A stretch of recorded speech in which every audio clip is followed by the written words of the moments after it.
Hello, this is Mahaleyah and welcome to All This Bliss. Today I have some information that I'd like to share with you, and hopefully this video won't be too long. There is some old information and there is some new information. Please try to stick with me because the information that I'm sharing that is new at the end of the video, you're not going to want to miss it, okay? So I'm just going to jump right in. There have been questions and comments about how the YouTube channel All This Bliss first began. And in about the month of November or December, I believe, there were missiles flying into Israel, and I felt very helpless at the time. There were a few, if I remember correctly, there were a few casualties that took place at that time.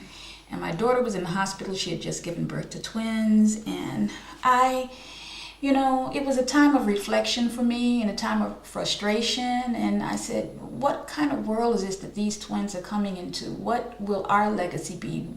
What have I done as a grandparent to ensure that they would have a better life?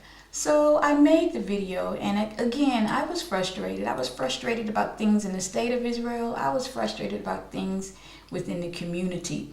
Although I had left the community, although I'm no longer an official part of the African Hebrew Israelite community, I still have very close ties with members in the community and even relatives. So I feel very strongly about the things that go on there. And later on, I'll get into a little bit more about why do I even care so much. The state of Israel, just to go back a little, is to live here is very challenging.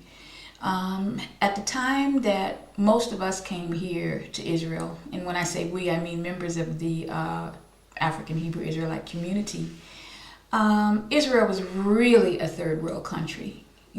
Customer service, public bathrooms, a line where people stood in a civil manner, to wait for a bus. These things were non-existent. Israelis were very, very uncouth, and didn't even seem to have any consciousness about the fact that they were uncouth. When I say third world, I really mean third world. Things have greatly improved, but it does take a lot of patience and a certain kind of individual to live in Israel, I have to say. Now, I have been here for over 30 years, and during my stay here, and I wasn't one of the first members to come here, I have seen other groups come to Israel, and they have come to the promised land, and they've all prospered. Now, we were the first Black Americans to come to Israel, as a group.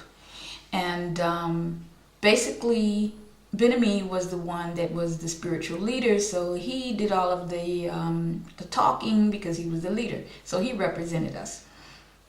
Now, I have seen, we were here before the Ethiopians, we were here before the mass immigration of the Russians, we were here before the Africans came from Eritrea, the Sudan, the Ivory Coast. They came from everywhere, and some of them have been deported, but a lot of them are still here. So we were here before a lot of other people were here. And these people are, for the most part, doing well. Mostly the Europeans, but for the most part, they're doing well. But when you look at that, you compare it to the success and the status of our community, it's really appalling, because we don't have any businesses. Now, when I say we don't have any, I mean you could count on one hand the successful businesses we have. And even when you count those, generally they're not people that are any longer a member of the community. They've left, and this is why they received their blessings. We came to the promised land based on promises that we received from Ben-Ami Carter and the leadership. As far as housing is concerned, we don't have that. You might have on one hand the people in Israel that own their home, and trust and believe it's not some grand villa that they're living in. Most of the people are living in subsidized housing. and the living conditions on the compound or the kifar, the village itself, is just deplorable. Okay, all of this you can see for yourself in the videos underneath, but I'll get into more of that later. As far as our health is concerned, the promises that the Benami promised us about our health, and you know, all of that, being vegans, and you know, we introduced veganism to Israel practically. We introduced many, we were the forerunners in vegan products and all of that. But when you look at the overall health of the members of the community, is really no better off than anybody else, you know. So it's just amazing how when you look at the community, how it has deteriorated. Now, divine marriage, that was another promise. You know, there were problems in America and the sisters didn't have husbands, and so we thought coming here, you know, we had a way of life where, you know, divine marriage was the solution to the problem. And we thought that once we got married, we'd be married forever, you know. But lo and behold, the divorce rate, not only do we have divorce, but the divorce rate has skyrocketed. It's got to the point now where they're talking about concubines. All of that you can look at in another video. The final insult, you can find that below. So as far as prosperity and all of these promises, the land of milk and honey and all of that, it did not come to be. Now, when you look at all of that, you take all of your life into assessment, and you look at all of the promises were made, and you look at the person that made those promises. Okay, this man is called the Messiah. He is, the Messiah is like a prophet. And in the Bible, it says that when you want to find out if a person is a real prophet or not, all you have to do is look at their track record. If they have said things and they have not come to pass, then they are indeed a false prophet. It's plain and simple. And the world never came to an end, like Ben-Ami said. All of these things that he prophesied, none of them came to pass. So he is indeed a false prophet. So all of these things, these frustrations I expressed in these videos, and one thing led to another. And now more of the problems that we're having are being exposed, and they're being exposed on an international level. And now the dialogue has begun. Now, as far as a lot of people that are making comments and saying, okay, well, all you do is talk about the problems. We have to discuss the problems first. There's a process that has to take place. Before we can come up with the solutions, we have to at least admit that there's a problem. It's just like a person, like they say in the AAA. You know, if you don't admit that you are an alcoholic, you'll never be able to take that first step towards a cure or a managing, because really there's no cure, but managing that particular problem. So this is a process, people. And basically what I wanted to say is that when you're talking about a solution, and this is my opinion, we need to be looking at ourselves. Because we can talk about Ben-Ami all day long, but we are going to have to take some ownership in the problems that are existing in our community. Because it's just like the Wizard of Oz. One man cannot hold all of these people, and he's not holding all of these people. If the people are allowing all of this lawlessness to take place in the community, then there it is. You have to stand up. You have to say something, and it has to start with you. Don't look for somebody to come in on a white horse. It has to start with you as an individual, and then it goes into the family, and then it goes from the family into the community, from the community into the country, and into the world. That's how it starts. So when you're looking for a solution, look at yourself. Look in the mirror, because that's where the solutions come from. Okay? Now, and in my frustration and in getting the channel and trying to put a face on these issues, I have put together a lot of information, and that information is there and it's available to you. Don't just come to the channel to look at the videos and see what's the latest scoop and this and that. Come to be educated. I like to refer to myself now as a spiritual investigator or a spiritual researcher. You know, the things that you need to do, you know what you need better than anybody else. You know if your child needs to be going to college. You know if your child needs, if they're ADD and they need some help in this. Who knows better? You can't wait on somebody to spiritually see that and come up with oh, well, maybe they need to do this. No, you're the parent. You know the child better than anybody else. Just like Avitzur said in the past video, he knew that there was something wrong when his daughter didn't come home at 11:30. But if you let your child go out and they don't have a curfew, then how are you going to know what's going on? Because you have not set any boundaries. So the solution starts with you, okay? So now, as a spiritual investigator, take an assessment of your life and don't cast all the blame on everybody else. Look at yourself. Now, what I did is I made I wanted to understand why I had such a great fixation on these issues and trying to help the youth and trying to help these people. Because when I look at people that have been brainwashed, I look at them just like somebody that might have a heart, a kidney, or a spleen operation. Whatever was wrong with that particular organ, they had to go and they had to receive treatment.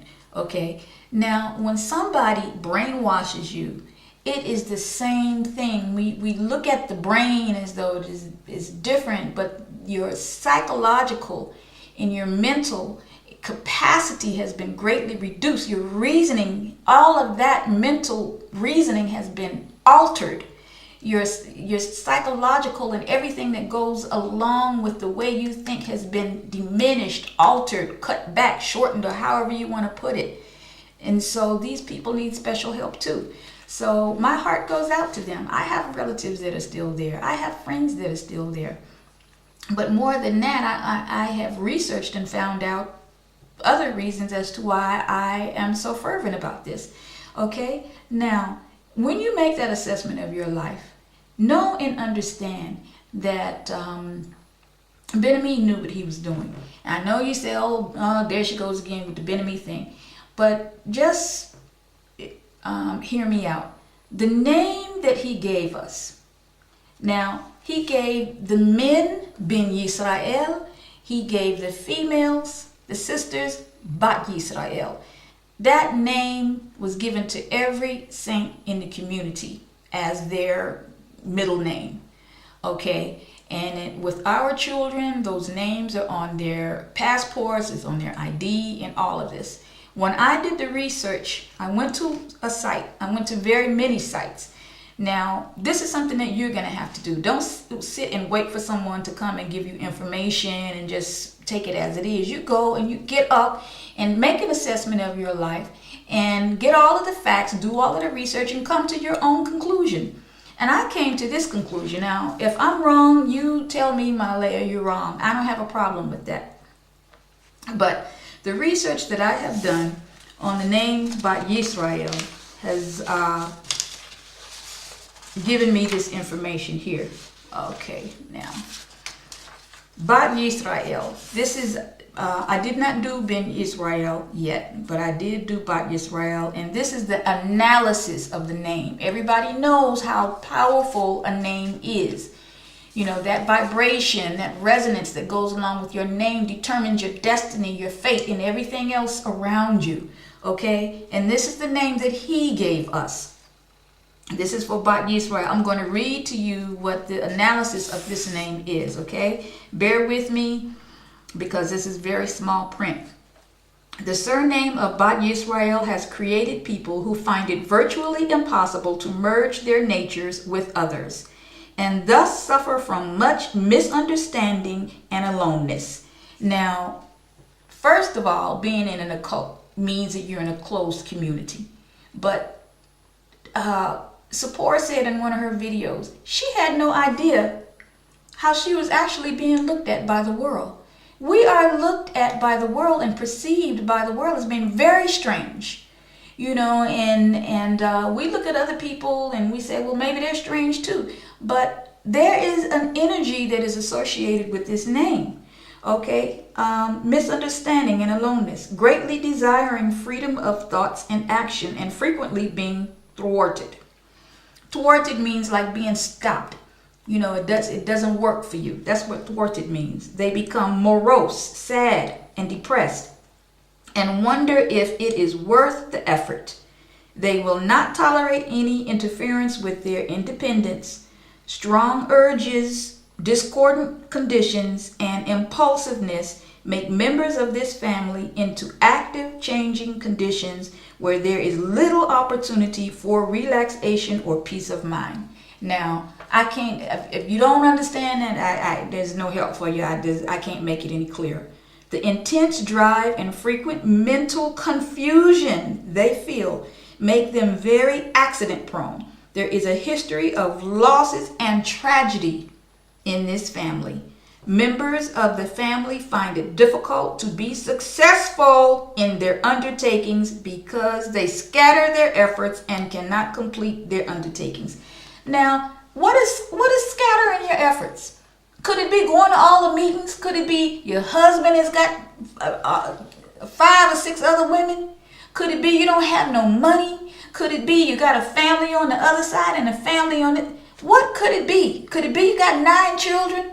When you're talking about scattered efforts, this is so plain, okay? Now, that's not saying that everybody with Bat Yisrael is in a community like ours, but these are the things that are going along with this name, okay? They have depth of thought and an extremely perceptive and intuitive nature, okay? So we have that going for us. And everybody knows that we do, but feeling so much more than they can understand. They don't understand why they're in the predicament that they're in. Why are we in the predicament that we're in? We are happiest in the outdoors, free from the restrictions of society. We want to be free, we want to be happy, of course, but look at us as a group and tell me that this doesn't describe Bat Yisrael. Tell me that get that off your name. I'm doing everything I can now to get that off my name. I don't want no energy like that associated with me. Now, if you want to carry it, because Ben-Ami gave it to you, Kol HaChavod, go right ahead. But me as a spiritual investigator, you know, I will not. Okay, now I'm going to give you now an analysis of the name Ben-Ami Carter. Okay? Always know who it is that you're dealing with. Don't just take it for granted this person has got my best interests at heart. Make a thorough assessment of your life. Be impartial. Act like you never knew the man before in your life. Just look at your life and do the work, do the numbers. Now, it says here, your combined names of Ben-Ami Carter create the overall destiny of your life. These are the conditions that will continually occur despite your best efforts and will create limitations in the success you could achieve with a balanced name and destiny. Your combined names of Ben-Ami Carter draw you into sudden changes that spoil your ability to stabilize your life. As a result, you are unable to create the permanence that brings financial accumulation due to your changing circumstances. This destiny attracts many unpredictable situations, disappointments with people, and missed opportunities, all resulting in personal and financial losses. Thus, your undertakings seldom complete to your satisfaction. All the money, the millions and millions and millions of dollars that has went through this man's hands, and nobody knows what happened to it. We certainly haven't received any kind of assessment or anything, transparency on what happened to all of that money. You know, it's as if it never happened. You know, we were used as a product to promote for donations and this and that, and that's it. Okay? No word, no, nobody dare ask him a question. Ask him a question? Don't dare ask him a question. Now, I'm saying to you, don't get mad at me. Do the research yourself. Okay? Now, why do I care? I can't help the fact that I care. Why? When I was born, my mother gave me a name at birth, and it explained it all to me. Okay?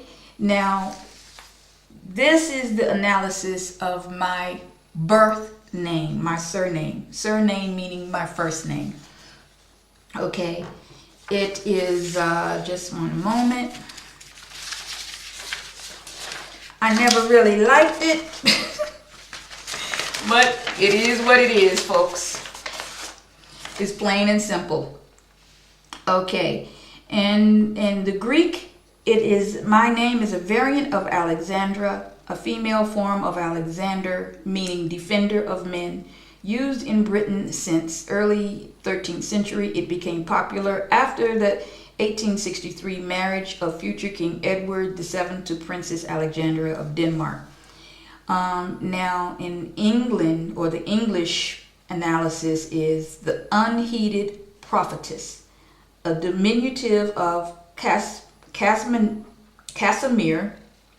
Cassandra or Catherine in Homer's The Iliad. Cassandra's prediction of the fall of Troy was unheeded. Also used as an independent name, also a feminine of Alexander, defender of man. Now, she came and she warned the people that the city was going to be destroyed. But they didn't listen to her. And it is what it is, people. Now, and also, as far as my name, it also in Croatia, it is defender of man. In Italian, it is defender of mankind, feminine. In Italian, it is also the same thing. In Latin America, of great nature. In France, defender of mankind. Also, so basically, this is the unheeded prophetess, unheeded prophetess, prophet, one who helps mankind, defender of mankind, and it says the same thing in all of these other languages. So there it is, people. You need to go find out who you are, find out why you're stuck. Do you have bad energy surrounding you? Make a thorough assessment of your life. Don't give your life over to somebody else. This Bat Yisrael and Ben Yisrael is a curse. I look at it as a curse. And, when you look at all of the other people that came to the Holy Land, the Promised Land, and they prospered and moved on, but we have not. We are in a constant state of confusion, lawlessness, and turmoil. And the only thing I can say to you is you need to, as I said, just look in the mirror. I love you, and I hope that was of some help to you. I almost forgot to tell you, there is loads and loads of information on this channel of All This Bliss, okay? I have a Facebook page, which is also called All This Bliss. So you can go there. If you can't find the videos for whatever reason, just go to All This Bliss on Facebook and you'll find them there. But on the YouTube channel, there is loads of information. There's information on metaphysics. There's information on health. There's information on music. There's information on current events. There's so much information, I don't even know where to begin to tell you. So if you want to look at the information, just go to the playlist. Just browse. Go through the channel. There's so much information there. It's astounding. And all of that I put there for you to make it easy for you, okay? Also, what I'm doing now is I have a separate section, and you can find it underneath the current uploads, okay? And in this section, it is the Hebrew platform. And this is where if you have a story that you want to tell, information that you want to share, then you have the ability to do so now on my channel. All you need to do is leave your video in the you do a video response, In other words, instead of making a comment, you can make a comment, but you also submit your video. If you don't want to do that or don't know how to do that, just email me at africanamericanslivingin.israel@gmail.com. Email me your video and I will look at it. And if it doesn't contain foul language and it's, you know, it's making sense and it's a quality video, I'll be more than happy to share it. Okay, but there is tons of information. Please go there and educate yourself. Okay, I'm going to be coming back, and like I said, as far as solutions are concerned, I have a really, really good interview for you later on this week, but I had to get this one out because I knew once this one came out, nobody was going to watch this little infomercial I'm doing today. So I hope you enjoyed it. Again, thank you so much. Please continue to support us, and again, love you.